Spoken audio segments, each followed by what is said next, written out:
ഐഷ്, ഒരു അടിപൊളി കുക്കർ ബിരിയാണി കഴിച്ചാലോ. മിഷ്ടി ദോയി പാളിപ്പോയി എന്ന് വിചാരിച്ച് ഞാൻ തകർന്നില്ല. അടുത്തൊരു കുക്കർ ബിരിയാണി തന്നെ ഉണ്ടാക്കാമെന്ന് വിചാരിച്ചു.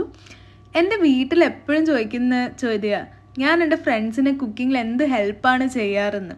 അപ്പോൾ ഞാൻ വിചാരിച്ചു ഇന്നൊരു കുക്കർ ബിരിയാണി തന്നെ ഉണ്ടാക്കി കാണിച്ചു കൊടുക്കാമെന്ന്. ലൈഫ് സ്റ്റൈൽ വ്ളോഗൊക്കെ മാറി കുക്കിംഗ് വ്ളോഗിലോട്ട് നമ്മുടെ ചാനൽ മാറുന്നുണ്ടോ എന്ന് എനിക്കൊരു ഡൗട്ട് ഇല്ലാതില്ല. പക്ഷെ എന്തായാലും ആവട്ടെ, നമുക്കിന്നൊരു കുക്കർ ബിരിയാണി കാണാം. അപ്പോൾ അതിനായിട്ട് നമുക്ക് ആദ്യം നമ്മുടെ ചിക്കനെ കുറച്ച് മാരിനേറ്റ് ചെയ്യണം. മസാലാസൊക്കെ നമ്മുടെ നോർമൽ മസാലാസ്, മുളക് പൊടി, മഞ്ഞൾപ്പൊടി, കുരുമുളക് പൊടി, ചിക്കൻ മസാലാസ് ഞാനൊക്കെ ആഡ് ചെയ്തിടാം. മല്ലിയില, ഇത് ഇത്രയും ഇട്ടിട്ട് നമുക്ക് നല്ലതായിട്ട് മാരിനേറ്റ് ചെയ്യണം. പിന്നെ ഉള്ളി, തക്കാളി, ഇഞ്ചിയും വെളുത്തുള്ളിയും പേസ്റ്റ്, ഇത് മൂന്നാണ് വേണ്ടി. ബിരിയാണിക്ക് മസാല ഉണ്ടാക്കാൻ വേണ്ടി ആദ്യം നമുക്ക് ഓയിൽ വെച്ച് കൊടുക്കാം. ആദ്യം ഇൻഡക്ഷൻ ഓണാക്കണം ഗൈസ്. ഇൻഡക്ഷൻ ഓൺ ആക്കി നമുക്ക് ഓയിൽ ഒഴിക്കാം.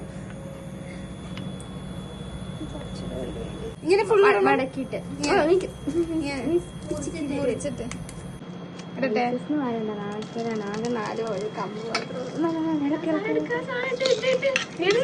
ഈ സാധനോ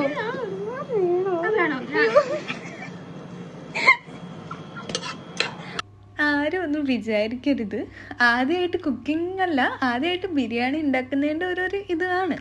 അപ്പോൾ ആ എണ്ണയിൽ നമ്മൾ ഇഞ്ചി വെളുത്തുള്ളി പേസ്റ്റ്, ഉള്ളി നല്ലതായിട്ട് വഴറ്റി അതിൽ കുറച്ച് ഉപ്പും ഇട്ട് നല്ലതായി വഴന്ന് വരുമ്പോൾ തക്കാളിയും കൂടിയിട്ട് നല്ലതായിട്ട് വഴറ്റിയിട്ട് മസാലാസ് ആഡ് ചെയ്യണം. മസാലാസിൽ മുളക് പൊടി, മഞ്ഞൾപ്പൊടി, ഗരം മസാല, കുരുമുളക് പൊടി, ചിക്കൻ മസാല, തൈര്, ബിരിയാണി മസാല ആഡ് ആക്കിയായിരുന്നു. ഇതൊക്കെ ഇട്ടിട്ട് നമുക്ക് നല്ലതായിട്ട് ഇളക്കണം. ഇടട്ടെ. അപ്പോൾ നമുക്ക് ഈ ചിക്കൻ ഇതിനകത്ത് ആഡ് ചെയ്യാം.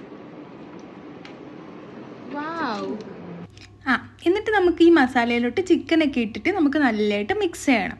നിങ്ങൾക്കൊരു കാര്യം അറിയോ ഗൈസ്, നമുക്ക് ഈ ഇൻഡക്ഷൻ റൂമിൽ യൂസ് ചെയ്യുന്നത് അലൗഡ് അല്ല. ആ റിസ്ക് എടുത്തിട്ടാണ് നമ്മൾ ഇൻഡക്ഷൻ ഒന്നേ റൂമിൽ യൂസ് ചെയ്യുന്നത്. എന്നിട്ട് അതിനും വലിയ റിസ്ക് എടുത്തിട്ടാണ് ഞാൻ ഈ വീഡിയോ പോസ്റ്റ് ചെയ്യുന്നത്. അപ്പോൾ വിസിലൊക്കെ വരുമ്പോൾ നമ്മളൊരു റിസ്ക് എടുത്ത് വേറെ പരിപാടി ചെയ്യും, ഇങ്ങനെ കൈ ഇട്ട് വിസിലടിക്കും. വേറൊന്നും കൊണ്ടല്ല, നമുക്ക് താഴെ പോയി യൂസ് ചെയ്യാം ഇൻഡക്ഷൻ, പക്ഷേ താഴെ പോകാനുള്ളൊരു മടി കാരണമാണ്. എന്നിട്ട് നമുക്ക് ആ ചിക്കൻ വേവിപ്പിച്ചിട്ട് നമുക്ക് അതിൽ അരി ആഡ് ചെയ്യണം. അരി ആഡ് ചെയ്തിട്ട് നമുക്ക് അതിനാവശ്യമുള്ള വെള്ളം, എക്സ്ട്രാ എത്ര ഗ്ലാസ് ആണോ അരി അതിനനുസരിച്ചുള്ള വെള്ളം ആഡ് ചെയ്യണം. നമ്മളിപ്പോൾ 2 ഗ്ലാസ് അരിക്ക് 4 ഗ്ലാസ് വെള്ളമാണെന്ന് തോന്നുന്നു ആഡ് ചെയ്തത്. അപ്പോൾ പിന്നെ നമുക്ക് വെള്ളമൊക്കെ ആഡ് ചെയ്തിട്ട് ആദ്യമായിട്ടാണ് ഞാൻ കുക്കർ അടയ്ക്കുന്നത്. ഞാൻ കുറേ ട്രൈ ചെയ്തിട്ടും പറ്റാത്തൊരു കാര്യമായിരുന്നു ഈ കുക്കർ അടയ്ക്കുന്നത്. പക്ഷെ ഞാൻ ഇന്നലെ അതും അടച്ചു. കുക്കർ അടച്ച് നല്ല സ്മെല്ലുള്ള ബിരിയാണിയൊക്കെ ആയി. അതിൽ നല്ലതായിട്ട് മല്ലിയിലൊക്കെ വെതറി ഇട്ടിട്ട് നമ്മുടെ ആ പ്ലേറ്റ് റെഡിയാണ്. സാലഡ് ഉണ്ട്, അച്ചാറുണ്ട്, ബിരിയാണി ഉണ്ട്. അപ്പോൾ ഞാൻ കഴിച്ചിട്ട് വരാം. Okay, by.